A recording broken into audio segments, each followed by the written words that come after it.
Vishve Kitchug Harai Naku Kabu Amra Abor Anda Mayaya Kunye Berai Prabhu. In your vast universe, nothing is ever lost. Because of the dark spell of illusion, we mistakenly believe that things die.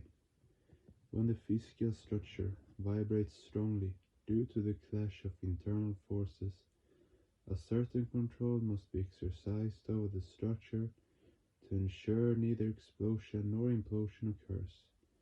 Under such circumstances, the prana will have to act under its own initiative, otherwise it will be difficult to maintain a balance between the two opposing forces. To help the individual structure to maintain a balance between the exterior and interior forces, the cosmic mind creates a sub-center or individual mind within that structure. When the life force, due to the complexity of the structure, takes the unit mind as the apparent source of its actual flow, that is called life or vital energy, prana. Prana is the collection of 10 vayus. That's why in Sanskrit it is always used in the plural number. In modern Indian languages, born out of Sanskrit, we use the word prana in the sense of prana. The microcosm which guides its entire structure with prana is called a living being. Prana originates after the emergence of the 5 fundamental factors. In the phase of sanchara, the origin of prana marks the beginning of pratisanchara, the introversive phase of the cosmic cycle, which moves towards consciousness from matter according to the dictates of Vidyamaya. Initially, it is initiated by sattva guna and ultimately merges in the vast cosmic mind. A question now arises: do the quinquelemental entities move towards Brahma in all cases with the help of their physical body and vital energy? No, this flow can be bidirectional, the rapid path of progress or the delayed path of regression. The path of microcosmic development is the path of rapid development.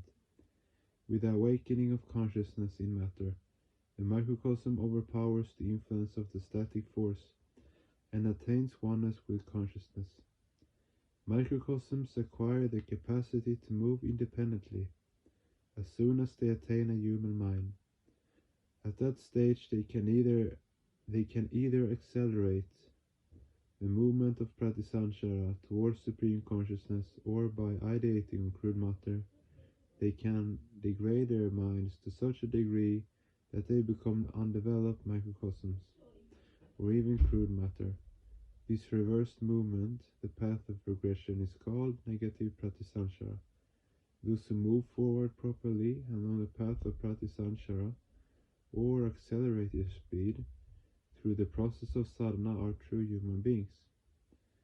The further the microcosmic body moves along the path of pratisanchara, the greater its structural complexity.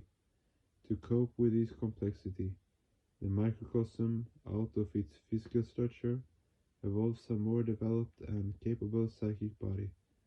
That's why we notice that the greater the complexity of the physical structure, the greater the protoplasmic and glandular complexities, and the greater its psychic expansion. With the increasing complexity of the body and mind, the human hopes and aspirations, pains and pleasures, sorrows and afflictions also increase. The boss running an office of a huge corporation requires far more psychic power than the boss running the office of a small company, for he has to shoulder greater responsibilities and run greater risks. A person who lacks the requisite psychic capability for his job is demoted. Similarly, if a human being is preoccupied with crude thoughts, he will have to be reborn in a crude body, for he is not utilizing his full potential.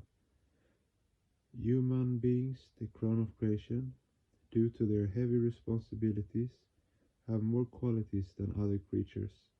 The reflection of consciousness becomes more distinct on a mental plate of a person whose mind is highly expanded. Such a mind overflows with bliss when it receives cosmic inspiration, and with the help of sadhana, develops a greater power to realize the supreme entity. The day one gets the supreme attainment marks the end of the Pratisanshara phase of the cosmic cycle for that particular microcosm. But not all physical entities are converted into consciousness.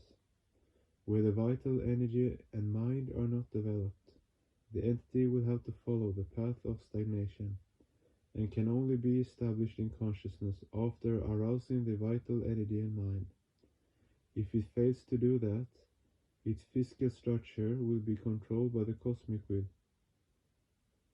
Undeveloped physical structures do not try to direct their self-will against natural forces, but human beings, due to the greater complexities of their physical structure and the greater development of the energy and the mind, challenge the natural forces, and sometimes with the help of their developed vital energy and psychic power, can overpower them in both individual and collective spheres. If matter guided by energy, prana, can be called union territories, such as Goa and Pondicherry, then the living subhuman creatures, together with their vital energy, prana, can be called indirectly centrally administered areas, whose budget is passed by the government, and the living beings endowed with more developed minds and lives can be compared to A-class states such as India. Normally, direct union territories are considered part of the federal state, and their civil servants are considered as the employees of that central government. However, under certain circumstances, these employees are accorded different rights and responsibilities. This is the same in the cosmic world too.